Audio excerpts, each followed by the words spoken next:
another episode of Paranormal, the New Normal. I'm your host, as always, Jeremy, here trying to make the world a little more normal, but these days that's just damn near impossible.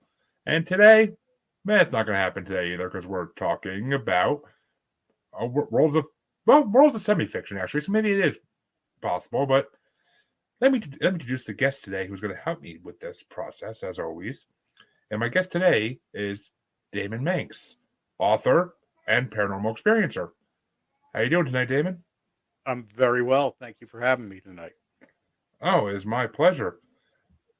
But let me ask you this. What got you into the paranormal slash supernatural world? I've always been interested in the unknown since I was the youngest. From my very first experience, probably seeing the first Halloween movie, I was enwrapped with that whole mystic experience of Halloween. I remember reading Something Wicked This Way Comes and watching the old Twilight Zone episodes. And, that just captured me. Then, as I got, a little bit older, a couple strange things happened to me that really made me wonder, do I know really what's going on in this world? Clearly there are things I can't explain, and to this day I still can't explain. And it inspired me so much that I wanted to become a horror author and write speculative fiction and about the unknown possibilities of what's out there lurking in the shadows. Oof, I like the way you put that, and that's why you're an author, and I'm not. Because I couldn't even write that line. Oh, maybe I could, but it would take time. But that that's a great way to put it. It really is. Which kind of leads into the second question I asked everybody: what experiences did you have personally that led you down this road, Well, if any? I've had a couple, and neither one of them is a short answer. So, at the risk of taking up a lot of your time, I guess I'll start off with the first one. All right. So, I was about 10 years old. And back in those days, you had to be home when the sun went down and the streetlights came on. So, I'm riding my bike through the neighborhood, and it was a wooded area. We Not a lot of houses were built back then, but there was one across the street in a very secluded piece of property, and there were three girls who lived there, and they were all a little bit older than me. Um, and being about 10 myself, they were 13 and 14 and 15, and of course I was very interested in what those girls were doing all the time. Of So course. I was riding the bike home, and I get to right about in front of my house, and I heard them. They called me. They said, "Damon, Damon, what are you doing?" And I stopped, and they're running across the lawn in these long flowing nightgowns, and the sun is just about to set, and the shadows are creeping in, and you could hear the crickets and the frogs and all those woodland creatures making their noise before it's just about to get dark. And they say, "Come over here." So I put the bike down by the side of the road, and I walked over to where they were, and they spread out a blanket. And then one of the girls, Fiona, pulls out a Ouija board. I'd never Ooh. seen one before, and I looked at it, and I'm like, "What's an ouija board?" And, they said that's a Ouija board. It lets you communicate with the spirits. I did not believe that, so we all sat around in a circle, and they start playing with this thing, and I'm watching the planchette move across the board, and I'm certain that they're doing it. And then they ask me to put my fingers on it while Samantha, the oldest sister, puts her fingers on the other side. And they start asking these questions, and the questions start getting darker and darker. And then finally, they ask, "When is Damon going to die?" And I feel this thing move, and her fingers are like coming off it, and this thing moves across the board, and it goes to 40. Now I'm much older than 40 right now, but I lived the rest of my days forever in fear of that coming 40th birthday, that it would be the day that I would die. But on very close to my 40th birthday, I was involved in a very serious accident and I Hmm. was injured and I became addicted to painkillers from that accident. And that led to a very serious downfall in my life for quite a few years. So I think a part of me did die when I was 40. And I think that was a paranormal premonition that I did not take heed to the warning. I've gone on to Interesting. write a book about that experience called Piece by Piece. And although your listeners probably won't hear it, it's available for free today on Amazon in the ebook. So if you want to pick up a copy, you could go over there and get it. It's free all over the world today. Piece by Piece by Daemon Manx. It's a similar story about somebody who's told when they're going to die. Unfortunately, their story ends a little differently than mine. That was the first experience. I'll tell you about the second, but we might need a little breath in between. That's an Yes. even longer one. Well, let me say this. I mean, I am a huge believer in premonition because I have had premonition like dreams my whole life. They never amounted to anything worthwhile. It was always just this conversation is going to happen this day in this room with these people, and then months down the road that will happen. But it's not. It's never anything life changing or big decision making like type thing. It's just stupid little conversations that make no difference in the world whatsoever. But so I mean, I kind of tapped into that world, but it never amounts to like me winning the lottery or me saving someone's life or something like that, you know? Right. If only. Yeah. Um, so there's actually a little snippet of one that happened to me that touches base on that. And it was after I had been married and it was very early in the morning. We were still asleep and I was dreaming that the phone was ringing. And the only person that I could have figured it could have been was my mother. So I woke up out of the dream, called my mom, and I said, "What happened?" And I woke her up. She's like, "What are you talking about? Nothing happened." Um, we hung up, figured I just had a bad dream. About 15 minutes later, she calls me back and says, "What is going on?" She's like, "Your aunt just called. Your Uncle Joe just passed away." Um, that was crazy. That was really crazy. So, Sounds so crazy. I mean, yeah, and that type of stuff happens all the time too. I mean, you are not the first person to tell me a story like that where it's something similar where they sense that someone else in the family was was about to befall something horrible and like they just sensed it like different ways, whether it be a dream or whether they just had a feeling. Like I don't know, but it's just yeah, crazy. I mean, it's yeah. crazy. There's some other vibration going on in the world that I don't think we as the human species really tap into it. There's something that resonates, and occasionally I think we pick it up like a radio wave in little increments, but I don't think we're always in tune to it. Go play now, Katie. Get her out of here.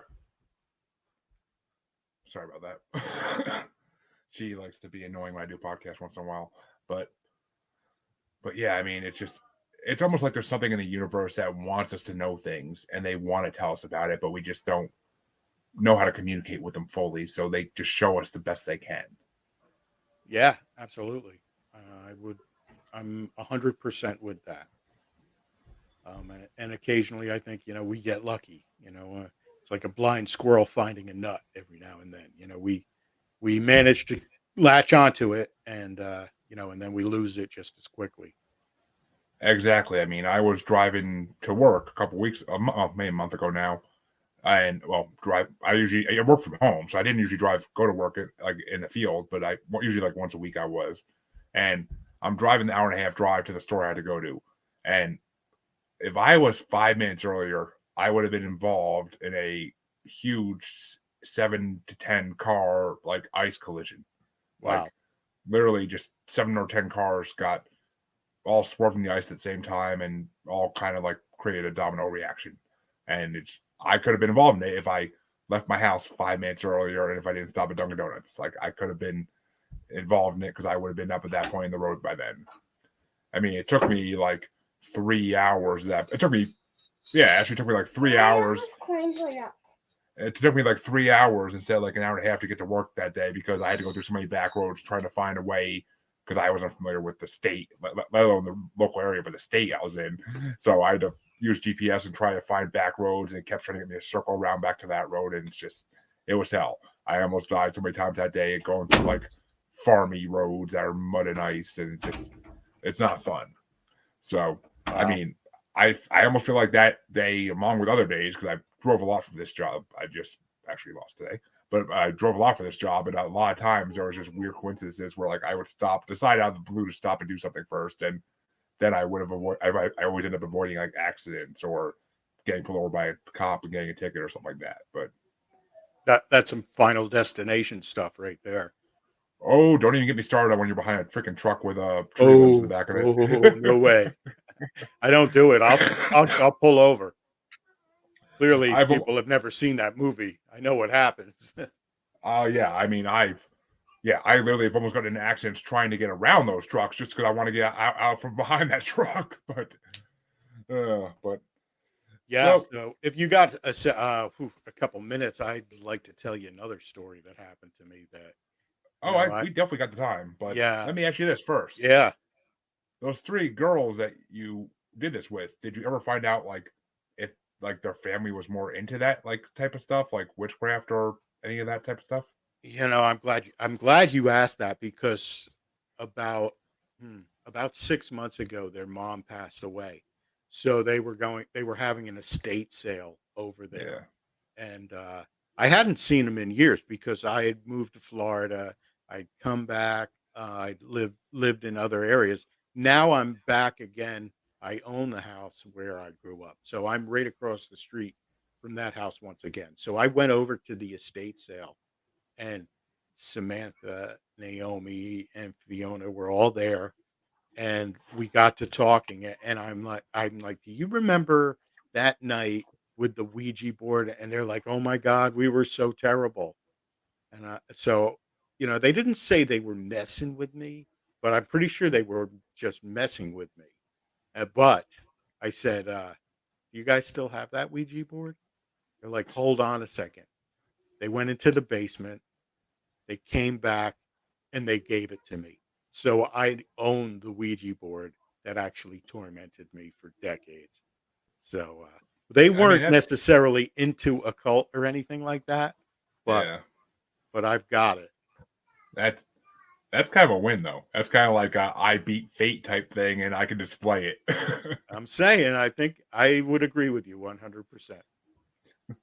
I don't open it up and play with it, but I've, Oh, I wouldn't dare. But I've got it sitting on the bookshelf. yeah, I mean that's basically what I would do. I would display it, but I never would touch it because it's just like it's one of those things you don't want to mess with. I mean, it's like going to Key West and taking Robert the doll out of his case and wanting to play with him. Like you just don't do it.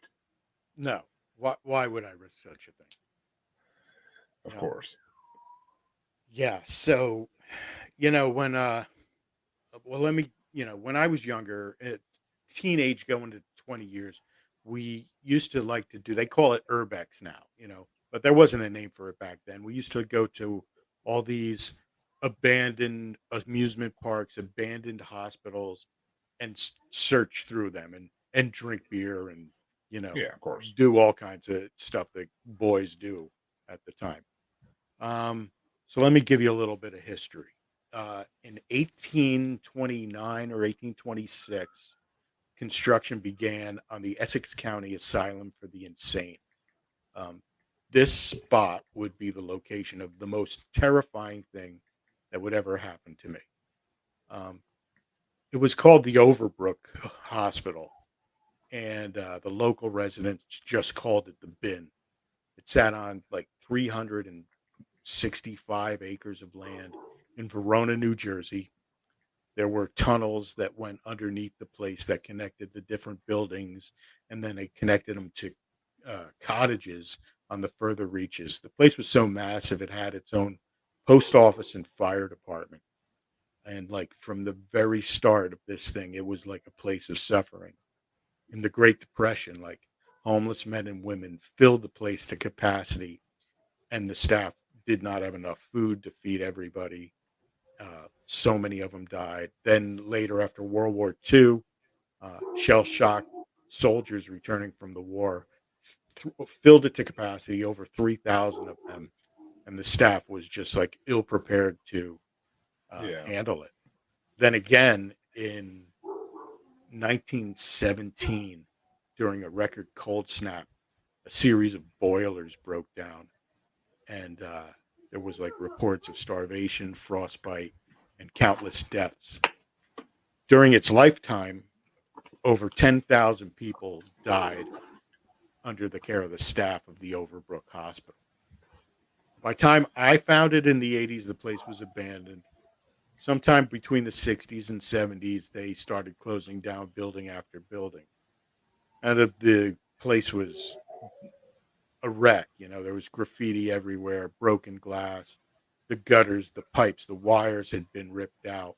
Of course. And, you know, despite all the stories, like we'd heard stories of hauntings in the place. We've heard stories that gangs were up there and they chased you around and they would beat the crap out of you. You know, we heard that homeless people were up there and they tormented you while you were up there. You know, but none of that was enough to keep us out. In fact, it probably made us want to go up there even more. So, you know, being about 18 to 20 years old, me and three other friends went up there, and it was late afternoon before sundown because we didn't want to be there in the dark. We did have flashlights, but we're drinking beer and we were probably smoking something too. In fact, I know we were about to. And we're walking through the place, and the place was filled with, you know, gurneys were left there, wheelchairs were left there, files were still in the doctor's office, and the paint's peeling off the walls.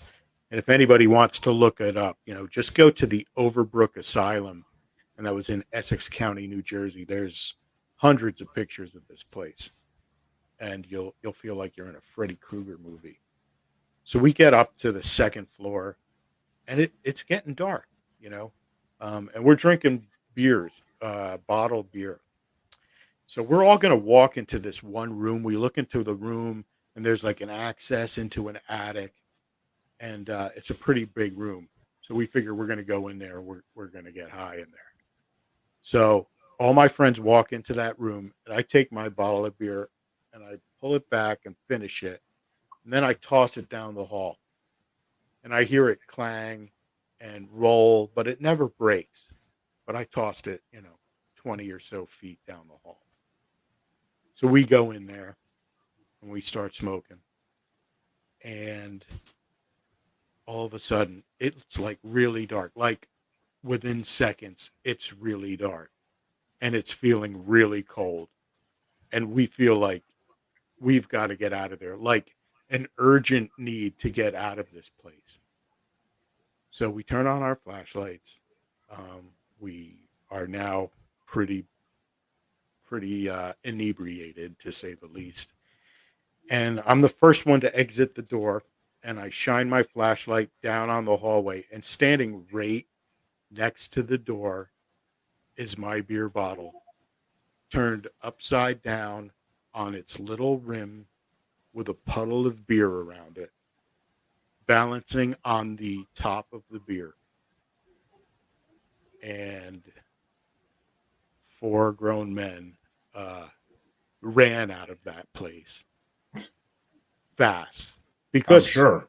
you know, there's only two possibilities of what occurred: supernatural, paranormal experience, because we didn't hear anything. No one was walking around outside that door while we were in there, or a person being really sneaky, really wanting to mess with us. I don't know which is a scarier scenario, but I mean, I tend to think that if it was a person wanting to mess with you, they would have came and tried to take any of the beer or smoke you had, I would imagine. yeah, I don't think it was a person. It doesn't seem like that. It definitely sorry, still getting over being sick. But it seems like spirits like to do things like that, put things on end and make things very weird for to mess with people. Like they want to make it seem they want to be noticed. At least some of them do, and that's why they do these type of things. It's just the way it goes, and that seems like something a mischievous spirit would do. Well, I can tell you this: if any place on this planet deserves to be haunted, it certainly was the Overbrook Hospital. Um, so much, Yeah. so much pain happened there and suffering. And there's even if you go to the pictures on the internet, there's writings from patients that were in there, like letters they were sending out. And some of these things are you can read them. They're frightfully disturbing. Um, yeah, I'm certain that, that it's been torn down since then, and I believe there's condos up there now. But that was the last time I went to the Overbrook, and I certainly would never have considered going back there after that. I mean, well, two things really. I mean, a lot of mental hospitals from the early 1900s till the 60s, 70s were in that state, and it was a horrible thing. And they actually do. A lot of them tend to be the most haunted places in America. Is all mental hospitals, and I've heard of the Overbook before. You're sure it got turned down? Because I feel like I've heard of teams going there to investigate. They filmed part of the movie Choke there, the Chuck Palahniuk book. Edward Norton was in it. Most Yeah. Most of there might be a couple of the buildings, but yeah, there's a lot of pictures of them actually tearing down the Overbrook. Okay, I guess in 2017 they did. Yeah. Yeah. Yeah. Okay. I guess. Yeah. I guess I did. Maybe I saw videos people posted of exploring it before then, but Yeah, possible. But yeah, man. There's a lot of videos up there too, and there's a lot of stories of people who, have experiences like that. yeah, it's a yeah sound. I mean, I at abandoned mental hospital is not someplace I ever would want to. It's not my bucket list to explore. I'd rather go in the woods and look for Bigfoot than go to a look for spirits in a place like that. But Yeah, I'm going to blame that on bravado and being young and being foolish. Definitely. oh, I mean, when I was a teenager, before I got into before where I was kind of like in my out of the paranormal phase, before I got back into it again, like I probably would have done it then if there was beer involved. Like, why not? Sure, Because why not? at that age, it's just whatever. Let's go. If there's beer involved, I'll do anything almost. So let's go. But Yeah, it was the cool thing to do. So, actually, so the story of the Overbrook, a lot of what I just recited, and my experience is actually a short story now in one of in my upcoming book that's coming out on April 27th. Short story titled "The Overbrook." Well, so um, this book's called Manxiety, which is it's a lot of stories based on supernatural things that have happened to me throughout my life. And then there's stories like The Overbrook, which are memoirs of some crazy stuff that happened word for word.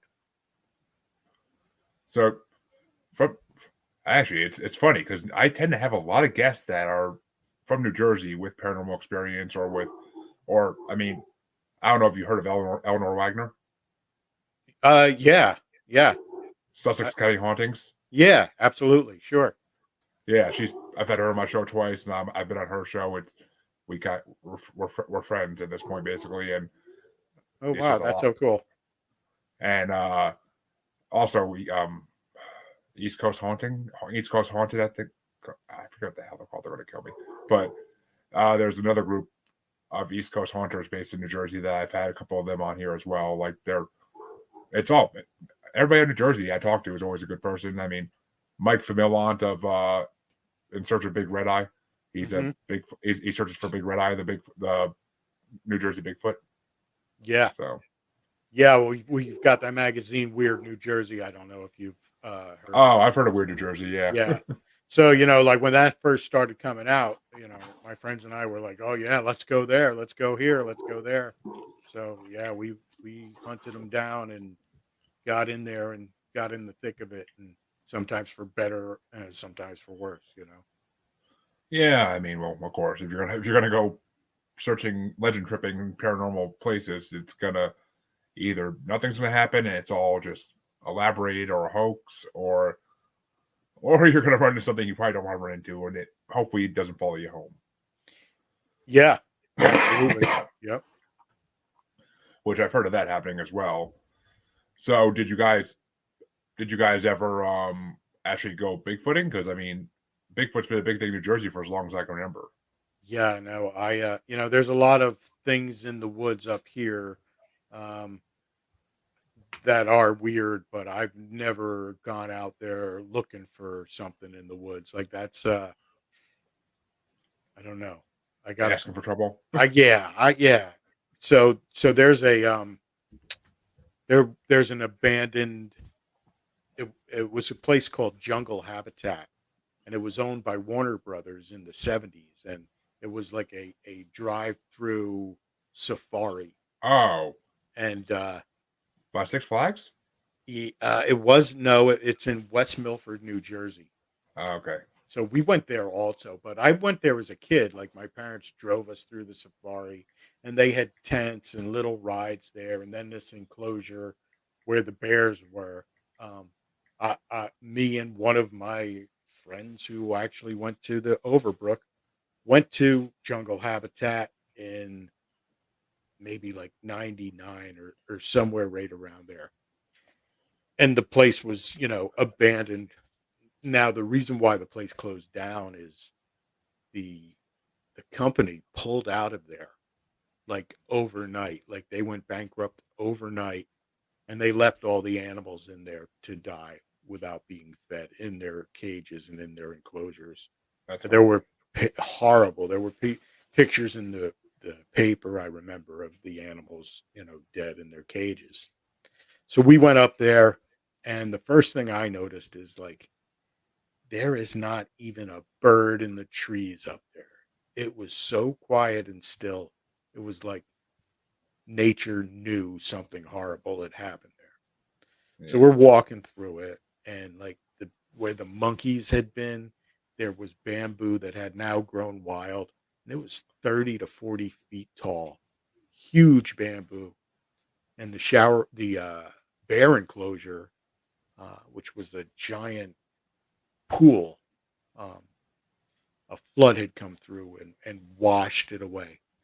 Now, just a year or two ago, a bunch of guys went up there again looking around, and they were attacked by a bear, and one of the guys got killed.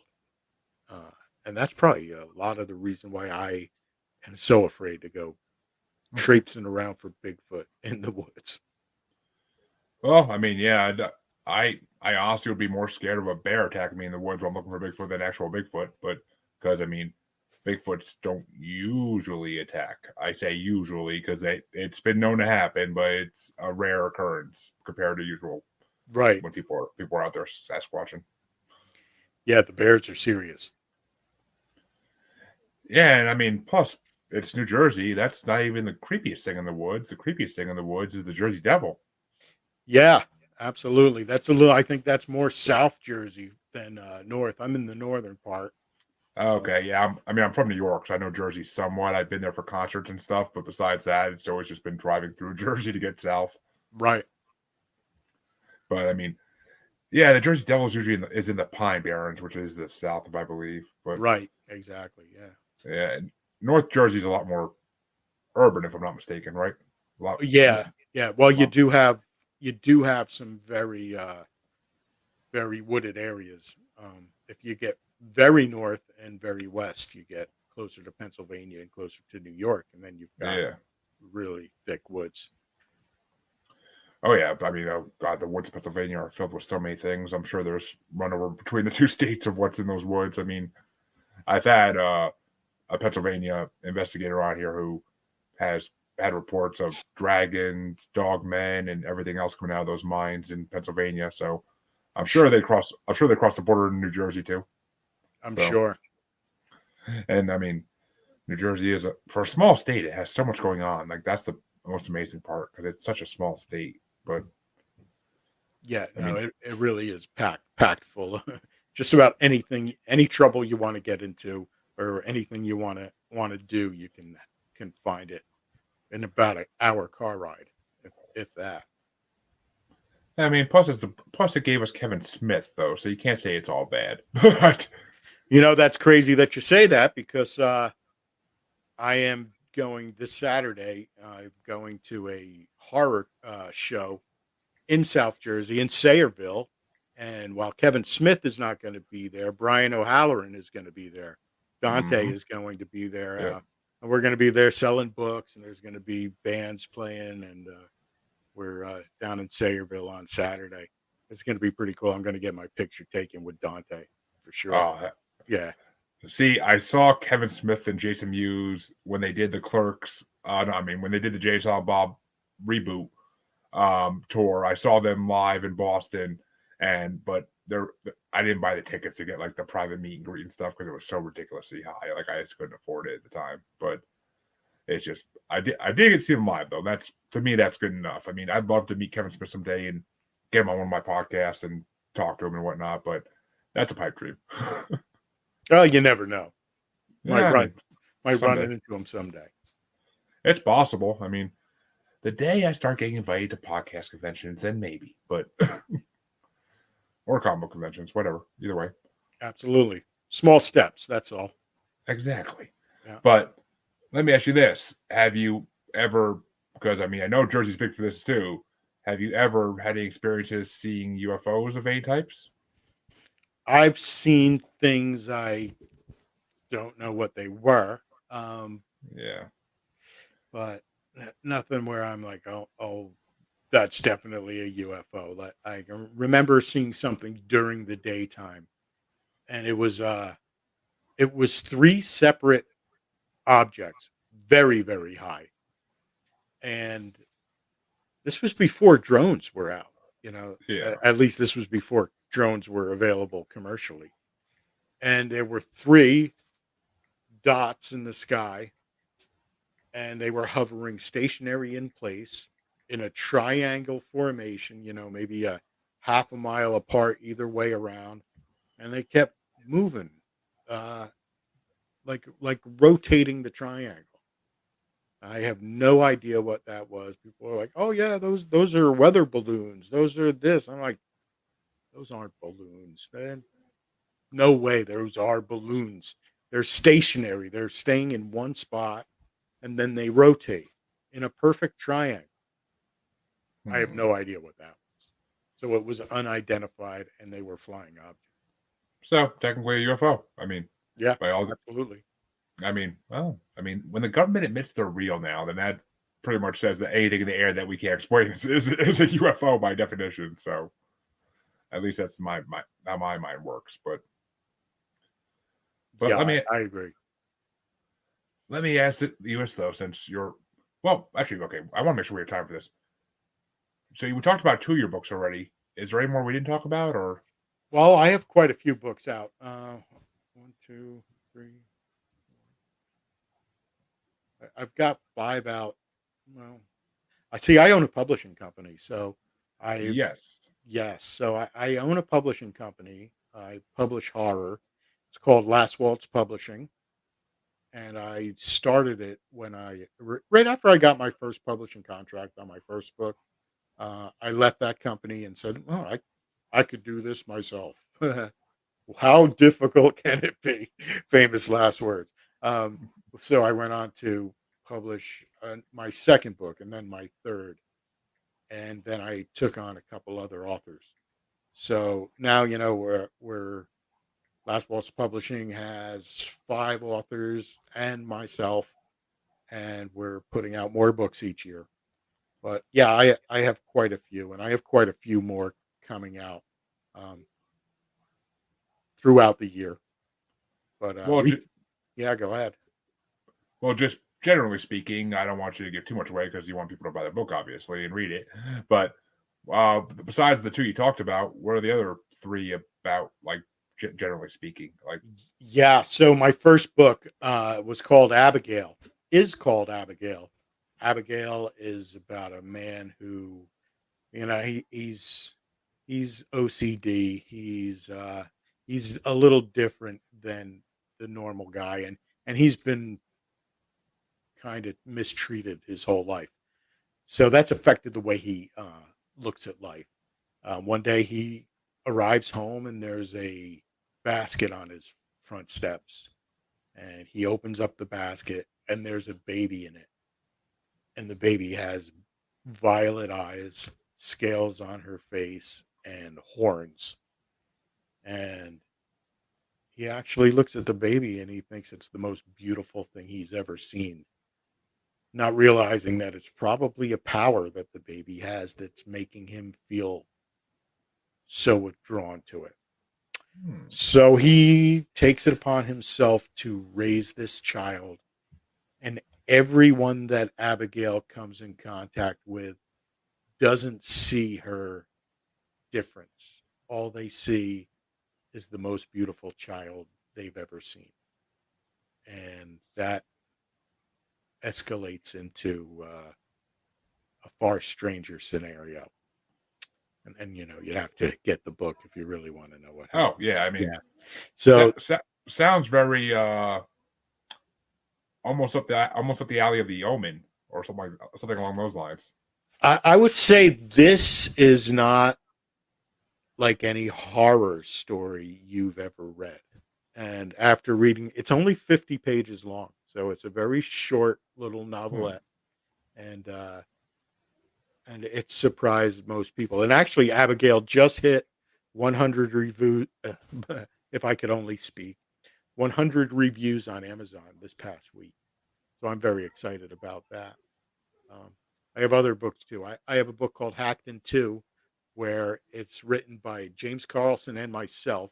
He has a story in there that takes place in Pennsylvania that has to do with the Pennsylvania woods and a certain parasitic element that lives in the Pennsylvania woods.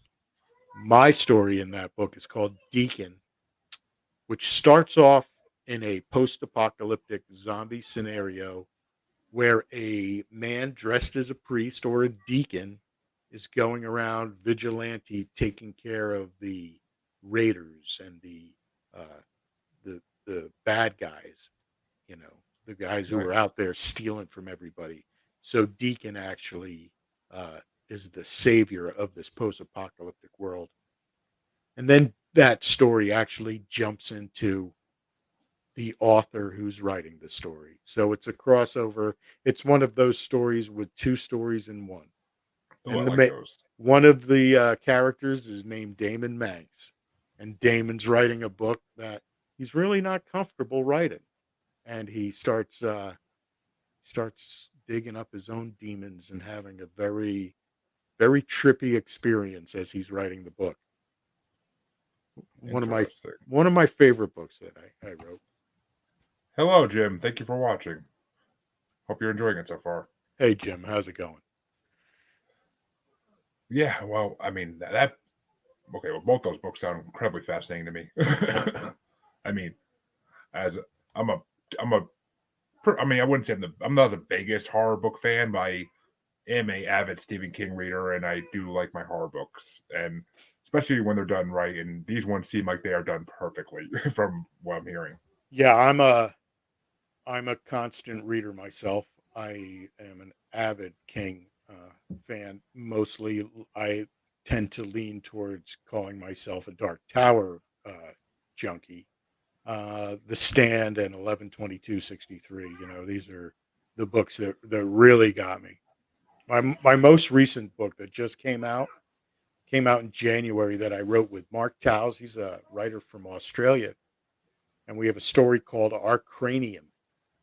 Our Cranium takes place in the year 2032. Four horror authors are sitting around. They get together every month and have a couple drinks and talk about who's the best, who's doing better in sales, whose genre is scarier, and they can never decide on who's scarier or who's the best. And this friendship is very tried, and there's ribbing involved, and they make fun of each other, and it's a very love hate relationship. And they're like, well, I guess we'll never find out who actually is the scariest because we'll all vote for ourselves. And then one of the authors said, well, there is a way. There's a new technology called our cranium. It's artificial intelligence that plugs into the author's mind and it inhibits them. It allows them to come up with their greatest creation, their most scariest creation that they don't even know exists within them with the aid of this virtual reality. Not only that, it allows the other members of the group to come along and play the characters of the story. So they all go into our cranium and the stories come out one by one. There's four different genres of authors. You've got the old school sci-fi guy, you've got the extreme guy, there's an Asian horror writer, and then there's the gothic vampire lady. And as the gloves come off and they stop using the safe word, things get a bit messy. And that just came out, and the reviews have been really great for Our Cranium, written by Daemon Manx and Mark Towse. It's really a fun one. You could And get all there you these, go. yeah, you can get all these books on Amazon. Search Daemon Manx, DaemonManx, or you could get them all at lastwaltzpublishing.com, my own website. You can go check that out, www.lastwaltzpublishing.com. That's if you want a signed copy. They're also all available for Kindle Unlimited. So if you own the Kindle Unlimited, go on to Amazon and get them for free. I swear to God, I love Kindle Unlimited. It's one of the best things ever. Heck yeah, So many Stephen King books I got to read for free. But it's awesome. of course, all the amazing classic ones like The Stand, you don't get those for free. You got to pay for those. His short stories though and stuff like that, yeah, you get them for free. But I mean, all the shut up. A good amount of money to get all his classics. I mean, I started back in I got into Stephen King when I saw It Chapter 1 back in 2017, I think it was 2016, whenever the first one came out. And I started reading all his books. Started with Carrie, and I am still on the second Dark Tower series book, and I moved in with my now wife and kids, and I haven't had time to read at all since then with podcasting and whatnot. But Yeah, it gets so good too. With Drawing of the Three and then the yeah, Wastelands. It just the more the books get better as you go with that Dark yeah, Tower. yeah, I know. One of my favorite bands that I brought on my music podcast, Demons and Wizards, they did on their second CD, they did 3 tracks in a row dedicated to the Dark Tower, Oh and wow. it's the Gunslinger, All Hail the Crimson King, and Train of Terror or Terror Train, I forget what it's called, but they're all 3 of them are in a row, and they're all about the Dark Tower series. They take from a lot of fantasy literature and stuff. It's cool. I love it's heavy metal with literature in the background of it and lyrics. I love it. But Oh, that's awesome. That's cool. yeah, I have a podcast friend who is a huge Stephen King fan, just like me, and he loves Dark Tower series. So when he came to my music show, that's the album I brought forth because I wanted him to hear it. Because I'm like, oh, if you love Dark Tower, you're gonna love these songs. Oh wow, that's cool. That sounds really cool. It is. I mean, they're a good band. But so let me ask you this: in your future books, are you going to possibly be touching on paranormal elements in any way, or?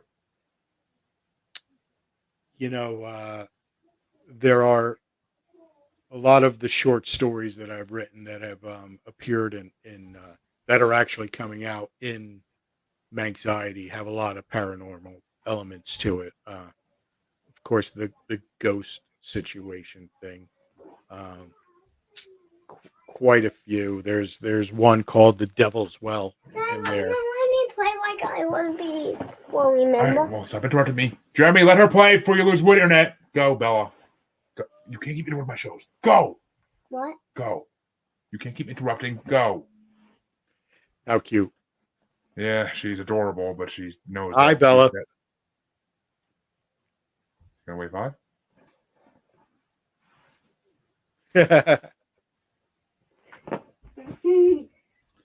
Okay. Yeah, I touch on a lot of the paranormal, quite a bit.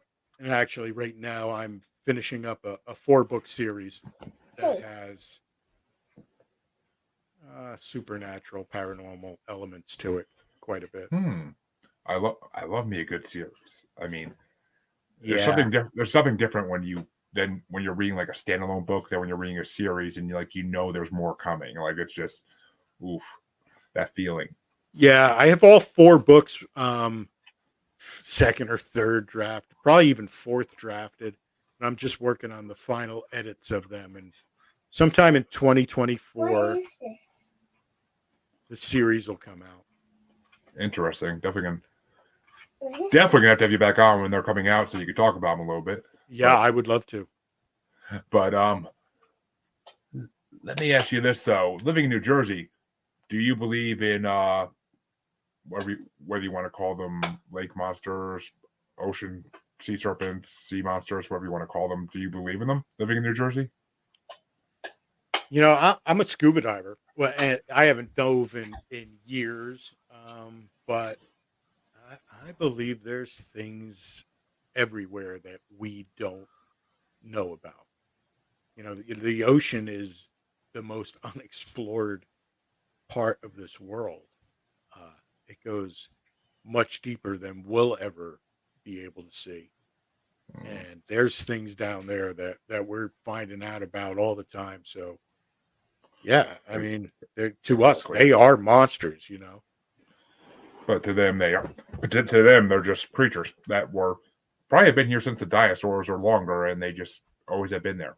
I found in Florida on the beach in Venice Beach a shark's tooth that's as big as the palm of my hand. Um, Solid black. It's from a megalodon. And I figure if one tooth was the size of my hand, the mouth had to be close to the size of my house, probably. Yeah. You know, which would make this shark the size of a football field, maybe. I don't know. I don't know proportions, but a lot bigger than anything I've ever seen in the ocean.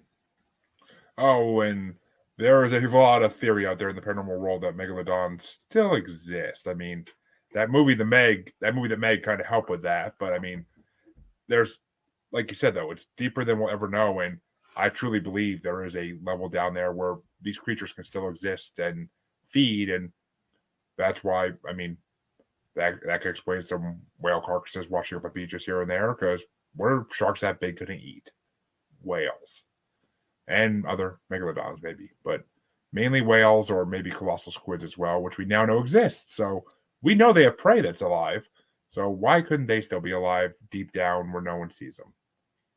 Yeah, you know those the first sailors out there on the wooden ships coming back with stories of sea monsters. You know they saw something. You know whether Yeah. it was whales breaching the surface, but you know they knew about whales back then. Yeah, I mean, they use the oil for everything. Yeah, so they were seeing something, and like you said, you know that Marianas Trench is huge. Oh, God, yeah. It's so far deep.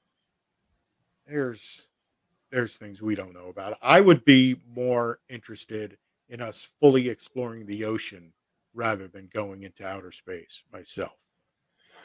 I kind of have an equal interest in both because, I mean, one, I want to see what's on the damn moon. That's my thing, because I am a huge believer that the moon landing did happen, but the moon is a hollow space station that was put there millennia ago by an alien species. It is not an actual asteroid or piece of Earth that broke off. I think that's just baloney.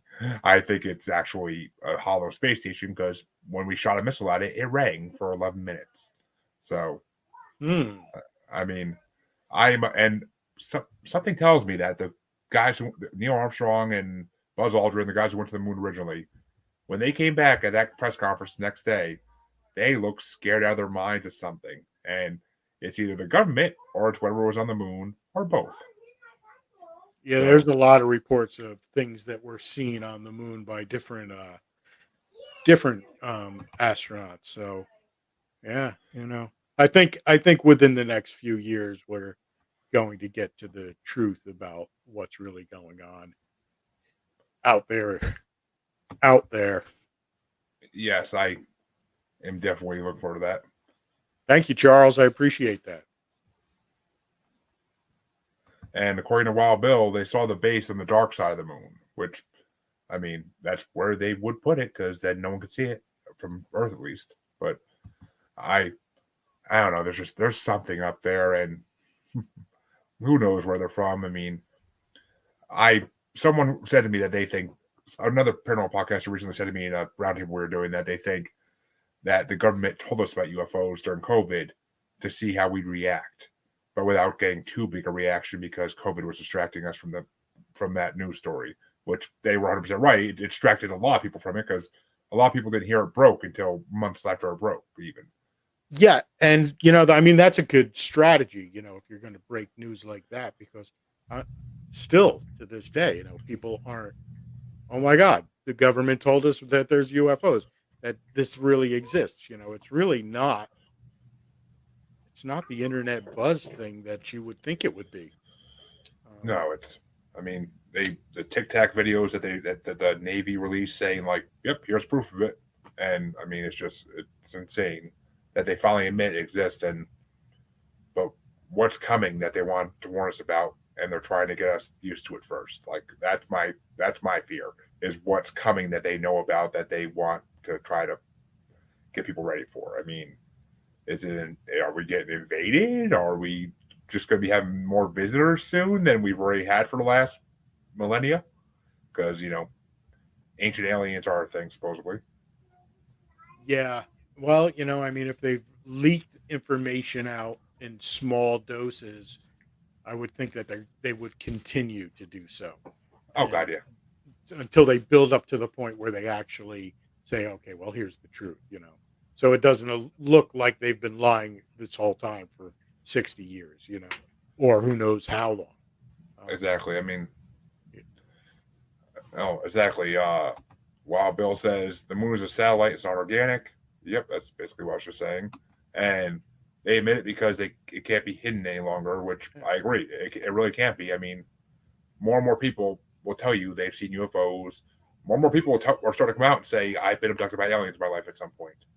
I mean, I read a book that has to do with people who missing certain days of their life, and it occurs in national parks all over the United States. yes. And yeah, so you know what I'm talking about, right? Where these people have been like at one point, at this location, and all of a sudden, days later, they wake up 100 miles away in some remote part of the park, and it all happens in these national parks, and a lot of it alludes to abductions of something taking place.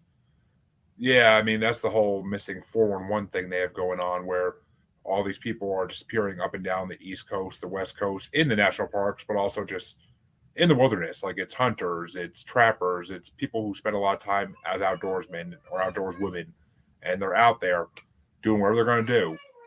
And then all of a sudden they go missing, and a lot of them still haven't shown up. It's been a decade or years. And I mean, those ones I tend to allude more towards what's in those caves that we don't know about. Like, are they just getting attacked by dogmen and eaten? Or is it a Bigfoot thing? Is it interdimensional where they're going through a weak spot and they go to a different dimension? Like, I can't explain it. No one can. It's a big mystery. Yeah, the book I read, actually, it's all the people who did go missing came back like a few days later with no recollection of where they had been or what had happened during that missing time. And they were all like hundreds of miles away from where they had gone missing. So, like, no explanation for what had Ye- happened. Yeah, I mean, oh, yeah, I just heard a story about that too. I think it was on the same roundtable I just mentioned, but about a man who went missing and then he showed up. He showed up a year and a half later, I think she said, like 400, 500 miles away from where he was originally. Like a different part of the United States, he showed up in completely. And he had no recollection that he'd been gone at all. He just kind of came to and was like, where am I? Like, I don't even know where I am. And there was only one set of footprints when they found where he was originally.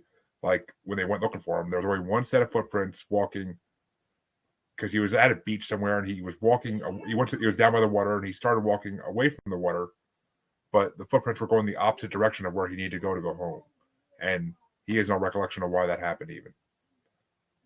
Right. Which in my mind is either that's supernatural, or this guy just has a secret family somewhere and he just was covering his own ass. But Yeah. Yeah, there's a possibility too. So.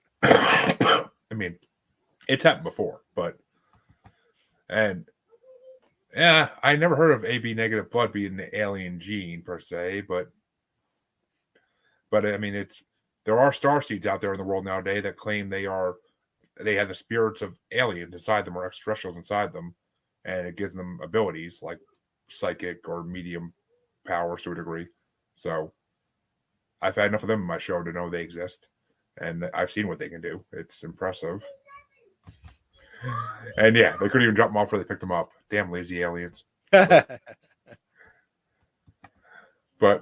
all right, well, yeah. Since we are getting close to the end here, why don't you tell the audience one more time where they can find your books and where they can find everything about your publishing company? Yeah, absolutely. So naturally, you can any of the books that I publish with my publishing company, you can get at Amazon. You can take a look at just punch in Daemon Manx when you get to Amazon. DAEMONMANX. I have a publishing website that you could purchase any signed copies of the books. That's www.lastwaltzpublishing.com.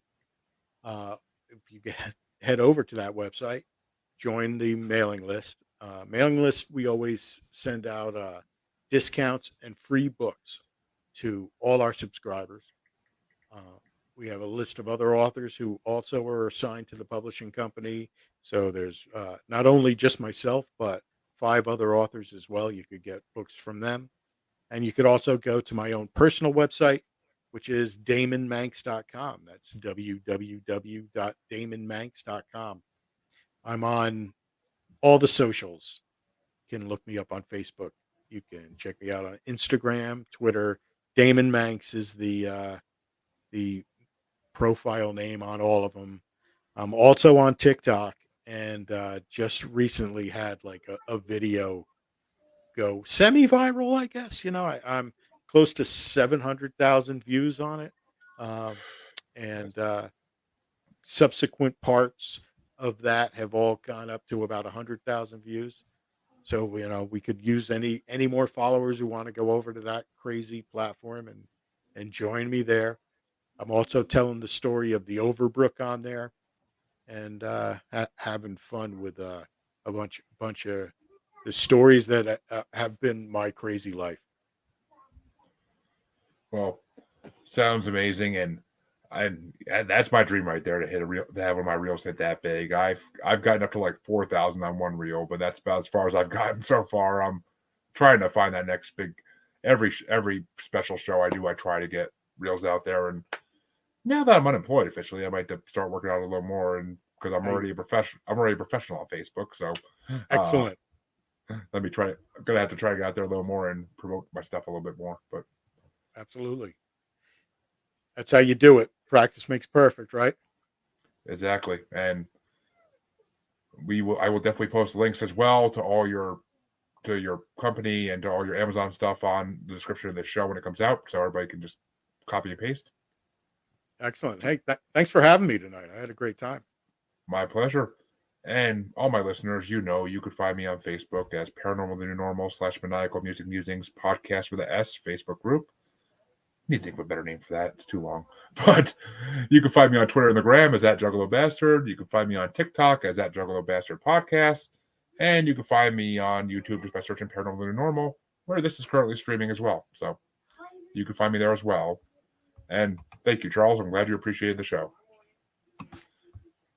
And I will wish all my listeners a good night. And I will thank Damon one more time for coming on. And hopefully he'll be back in a year or so when his series starts coming out. Absolutely. I'd love to. Thanks for having me. My pleasure. I will see my listeners in half a week. Have a good night, everybody.